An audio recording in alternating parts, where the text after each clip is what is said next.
Hey guys, it's Nicholas here from upgradeToLife.com and welcome to this video which is called Your Desire is a Gift. Stop fighting for it. Right, so with this video I want to give you a really powerful perspective again on the desire, what it actually means. Right? Because many people still believe that desire means lack, desire means need, desire means I'm missing that, desire means it's not here yet, I'm suffering. Right, desire is negative. But what if your desire is actually like a gift, a present made to you, and you can then decide, okay, I want to let this in or no, right? But you should let it in because it's basically consciousness knocking on your door and it wants to express that desire through you. That's why you individually have that desire, okay? So, and then when you realize that the desire is available, the state does exist, what do you want to fight for externally? This will stop making sense. It doesn't make any sense to fight for anything externally. You have internally to be it. But enough talking. Let's just look at this. And first of all, I will share some quotes by Neville with you. This time we will start with some quotes. Just one page with some quotes where Neville explains that. And then you will find my explanation on that. So Neville said the following thing. He said, stop asking yourself whether you're worthy or unworthy to receive that which you desire. You as man, right? You as the personification, you as this ego identity basically, you did not create the desire. Your desires are ever fashioned within you because of what you now claim yourself to be. So already two important things that we can learn from this statement alone, from these sentences here, right?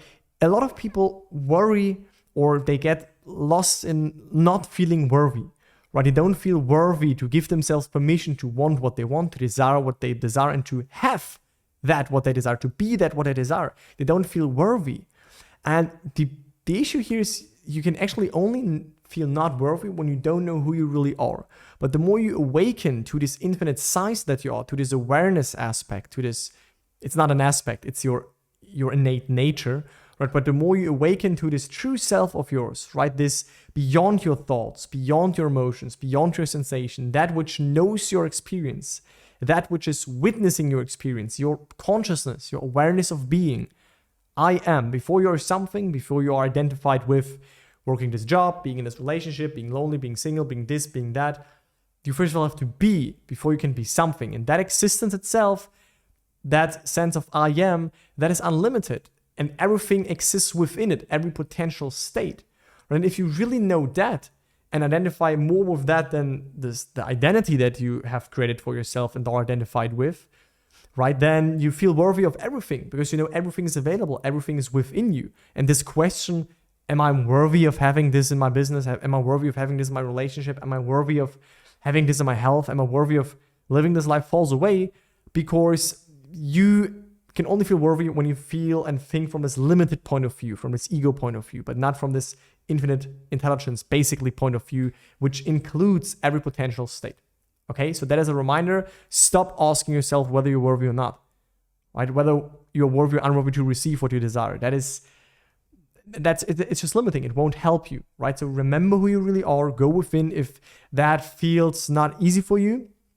Just a reminder, in my program, which I always explain like building a house together with a strong foundation and then all the middle parts and the roof. Basically, the foundation level is this inner worthiness, this inner abundance, this inner stability and groundedness and like wholeness, right? And worthiness, like I said. And if you feel not connected to that and you want to connect to that again, to feel expansive, to feel whole, to feel abundant, then I highly recommend you schedule a free call with me or my team so that we can just see if you are a good fit for this program, right? But stop asking yourself whether you feel worthy or unworthy. You are worthy of everything because every desire is contained within you. Every state is contained within you. And then the second thing that we can already learn from this statement here alone is that you, right? You as the person, basically, you did not create the desire. The desire was just there, right? Can you really explain that? No, you just walk about your life and then, wow, the desire just internally comes up and you want to be this, you want to express that. So you don't create that, right? It comes from a deeper part of you. And Neville's also saying, and that is a really powerful quote. If you get this, it will help you to manifest your goals. To desire a state is to have a state, right? What I also a lot of times explain on my channel is that you can only desire a state if that state is available. You cannot desire a state, you cannot desire something if it's not available. You have to only look if you condition your desire, right? So your desire is maybe for wealth, to be financially stable, to always have more money available than you need, than you spend. Can be the case for you. I don't know, you have your desires. But if you then condition that and you say, okay, but it needs to come through the lottery. It needs to come through my uncle that, will inherit that maybe to me. Right? Then you limit yourself. Why limit yourself? Why not just bringing the future dream, the desire in the here now, you embody that, and then the perfect means will express itself. So to desire a state is to have a state. If you can desire it, that state is available. Right? The question is only, do you live in it? Is it animated? Right? Or did you just create the state and thought about the state, or are you in it? Right? But if you can desire it, it's available. If I want something, I know the desire comes from the Father, aka your true self, the deeper part of you, your higher self, right? This infinite self. Because all thought springs from him. Having given me the urge, I thank him for fulfilling it. And then I walk by faith, in confidence that he who gave it to me through the medium of desire will clothe it in bodily form for me to encounter it in the flesh. This is an absolutely amazing quote, right? So many wisdom nuggets in that, right? So if I want something, if I desire something, then the desire does not come from me as the person, comes not from me as Nicholas, right? This created identity that I assume to be, but it comes from a deeper part of me, from this deeper self that wants to express this through me, to grow, to evolve, to go to the higher level of consciousness and then to the next level of consciousness, right? And when you fulfill a desire, you will see that the new desire is around the corner.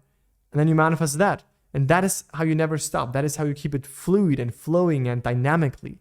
So you have a desire, you bath yourself in the fulfillment, you bring it in the here and now, you start to manifest that, and then already the next desire is coming. And so you're always going, always playing the game of life. And right in the moment you have the desire, that is the moment you start to accept that it's done. That is the moment you start to imagine the end. That is you start to use a preferred technique of yours to identify with the end state and bring it in the here and now, right? There's nothing to wait for here.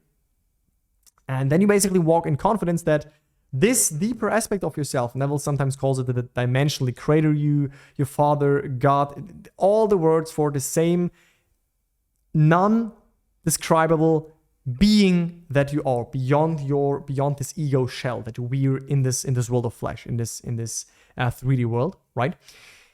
This is basically what manifests, right? And it's not you as a person that manifests, that works out the ways. This, we can call it infinite intelligence for the sake of conversation. This works out the perfect way to manifest that, right? So if you walk in confidence, if you walk in a state of already being that, then it will be clothed, basically the desire will clothe itself in bodily form, right? The assumption will harden into fact. The desire will clothe itself in bodily form. I love this explanation. And then it is ready to be encountered in this world of flesh. It will be mirrored back to you. And the universe, it's not outside of you. It's a really great quote from Rumi. The universe is not outside of you. Look inside yourself. Everything that you want, you already are. Right? Really aligning with Neville's teachings, really aligning with Neville's quotes that it is within you. Right? Fulfillment and all the states you desire, they are within you. Don't look for them on the outside. Accept them, assume them, identify with them internally, view the world from already being in these states, and then your life will confirm it. But you already live internally in them. And here is now my summarized explanation on that your desire is a gift and that you don't have to fight to have your desire, right? You have to let it in, you have to accept it. The desire is a gift that was made to you and you can accept it, right? So, first of all, desires are not problems, but invitations to have experiences, right? So, see this world as the world of experiences. And you have two options. Either the experiences that you currently have, you like them, and then everything is perfect, right? Everything is nice, enjoy your life. Perfect, right? Great. You are in this world of experiences, and if you enjoy them, then great. But if you have an experience that you don't like, that you're triggered about, it's still an experience, but then you don't have to accept this, like I said in last week's video, you don't have to accept this experience, and therefore you decide what you want instead. If I don't like an experience, you're triggered, You feel, oh no, I don't like this. I want it to be otherwise. So there is already a desire there, right? A solution. And then you go into that desire, you let it in, you assume that state, as you know, and then you will make new experiences. You will always make experiences in this world. And you will either you like them, perfect. And if you don't like them, then ask yourself, what's the desire behind that? And let this desire in. And the moment you have a desire, right, the solution is presented to you. So the desire is the solution.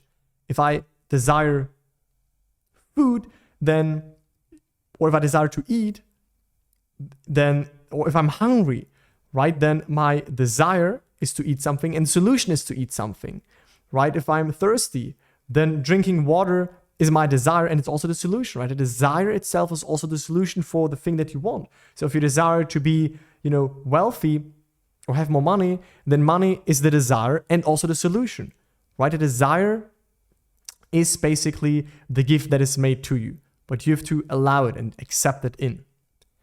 And you have not consciously worked out the desire. Like I said before, when you go through life and you look back, it's just your desires are just there. They're just present. Like instantly you realize, wow, I actually do want this, or I actually do want to be this version of myself. So it just is coming up within you, and that is coming up within you based on who you are right now. So if you're, for example, now in a financial lacking state, then you desire wealth. And let's say you achieved wealth and that is expressed, then based from this level of consciousness, you will have new desires. And then from this level of consciousness, you will have new desires. It's always based on who you are, and they will come to you. And this is something I always say, right? You can only desire something that's already existing. It is already available within you, not out there, not in the future, not sometime, not maybe. No, it is present right now within you. If you realize that, if you tap into that state. And the question whether it's possible or not falls away naturally since you can imagine it, right? So if you can imagine that, then you have to at least accept, this is even logical in my opinion, that this does exist, that this is available within the infinite creation, right? But it's not manifested yet. And now here comes a really important thing. A lot of people ask me, yeah, Nicholas, have you done this already? Or what would Neville do? What if Neville hasn't done this yet? What if I'm unique and I see no one that has manifested that yet? It doesn't matter if someone has achieved what you desire or not. It doesn't matter if someone already did that, right? Because if the benchmark whether someone had already achieved or made it, there would be no progress in this world, right? How could Steve Jobs manifested the iPhone otherwise, right? He imagined that it wasn't there yet. No one else has done it. No one else manifested this exact type of revolutionary phone that then helped the whole industry to change, right? To more smartphones. So it started with him. No one else did it. And he was able to imagine that. I'm sure he wasn't aware of the law, but he still manifested that. He still brought it into being. And actually he was aware of manifesting. He was aware that we can change this world, that this world responds to us, because in one of his interviews, he said this. So it doesn't matter, right? Don't make the benchmark if you can achieve it or not, if you can manifest that or not. Don't make the benchmark if someone else already did this, because if you can desire it, if you can imagine it, it does exist for you, and therefore it doesn't matter if someone else already manifested that. And there is nothing to fight for, right? When everything you will ever desire is already within you, is already within creation, is already in the infinite consciousness, which is you, right? You just took on the form as a human to make experiences in this dual world, right? But if it's already there, then how can you fight for it and work really hard for it, right? If work and actions are required, you will naturally do them. Like I explained in the video, is action required when manifesting? I will link this above right now if that interests you, where then also come to the conclusion that there's nothing to fight for, that you don't have to start with fighting. You don't have to start with working on actions. No, you have to start to define what you want, right? And let that desire in by bringing it into the here and now, by assuming that you are it right now and embodying it right now. And I have one video on my channel. That's the last slide right now. That's my video suggestion. If that is that you watch this video. It's called Desire is Hidden Identity. I will link this above right now and also in the video description, where I basically explain this more. I basically explain that the desire does exist, and that it's like if you imagine a piece of marble, right? The masterpiece, right, that the sculptor is bringing forth, the masterpiece is already within that piece of marble. He just reveals it.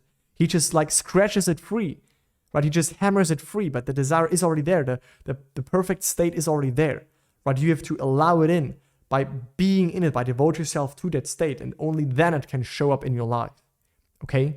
And that is my explanation, plus the quotes from Neville that your desire is a gift, right? It's given to you, so accept it, allow it in. You don't have to fight for it. You only have to be it and identify with it, right? If you need help with that, if you want me to explain this deeper to you, or like with concrete application tips and all of that, again, use the 2 links that you will find in the video description. One is my free masterclass, where I basically give you a 30-minute, straight to the point explanation on how the law of assumption works, what people that get results do compared to people that delay manifestations, and what to do to shift into the version of yourself that has the desire. And if you'd like to get my personal help on that, if you want me to keep you accountable during this journey and, give you feedback on your approach and all of that, and you want a, step-by-step explanation and basically game plan on how to do all of that, how to implement all of these teachings, then you can also apply for a free 45-minute consultation call with me, with Upgrade Your Life, so that we can find out if we are a good fit to potentially work together in my program. And with this, I conclude this video. Please let me know in the comments how you liked it. If you have any questions, I think that's the first time I'm saying this, but like and subscribe, because I think the channel is really getting some momentum and we're growing really fast. I think we're making really positive influence in this whole manifesting space without fluff and type, but more like the straightforward teachings and what manifesting actually is about. So thanks for supporting the channel, and I speak to you in the next one. Bye, guys.